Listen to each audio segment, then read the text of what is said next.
Hi, friends. It's Victor Costa. Thank you so much for joining me today. Today's broadcast is about intention and intent. I'd like to tell you a little story about something that happens here in the house quite often. My wife sometimes asks me, "Hey, Vic, can you help me make the bed?" So, of course, reluctantly, I walk in there. I'm messy but not dirty, okay? And I know your house is the same, so don't judge. So, she asked me to come in and help her make the bed. And my wife is very task oriented. She's really, really great when she focuses in on something.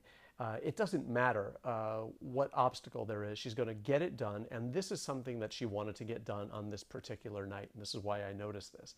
So she said, "Can you come on in and help me make the bed?" Now, I don't know if you can tell, but I lift weights once in a while. And every time she calls me to come in there and help make the bed and the mattress feel so heavy. You know, when you lift up the mattress and tuck under the sheet, you probably learned to make the bed from your mother or father or your grandfather or grandmother, or you were in the military. But nevertheless, you have to lift the bed up to tuck it under. Now, every time I go in there to help her, I sometimes get hurt.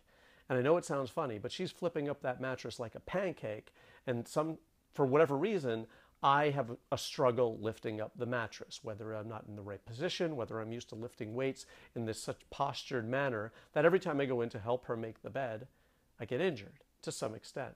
And she can't believe it. She's kind of in shock. She's disappointed, of course, and shocked that this is any kind of an effort for me whatsoever. She can't quite understand it. And I recognized what it is. It's intent. My grandmother would flip an entire mattress all by herself, all 4'11" of her 98 pounds, and didn't need any help at all. In fact, she used to farm vegetables, drive them to New York City from New Jersey, stand at the market all day, and then drive them back, even as a young woman, probably a teenager.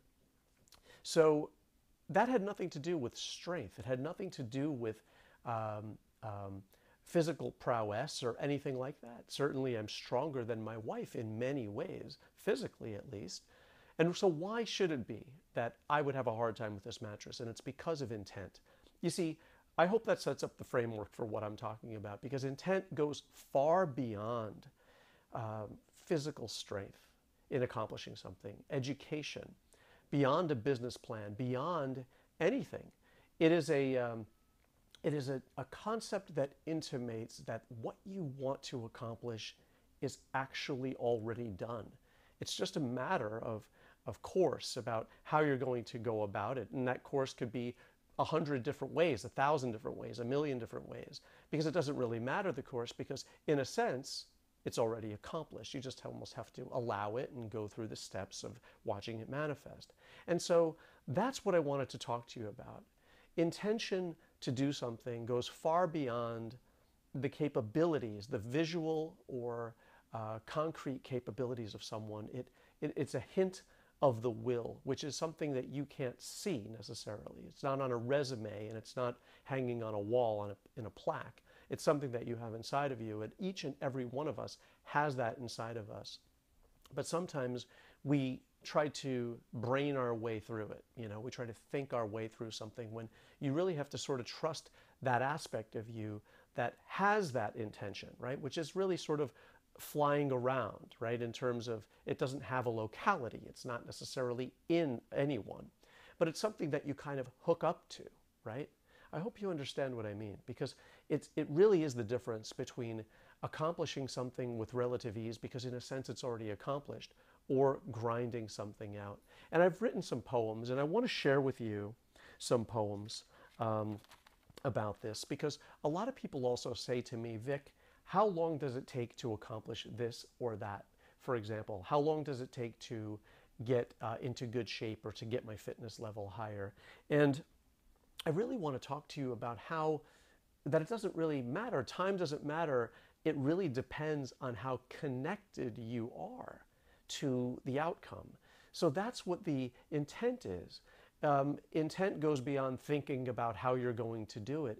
It's getting it done already. So the question is really, how connected are you, right? So I have a poem that I wrote. I would like to read it to you. Forget time as it will pass, in pursuit of all that lasts. Time is meaningless, and the reverse is true. when your mission reveals the truth of you. The question isn't how long it will take or how much work to collect your due.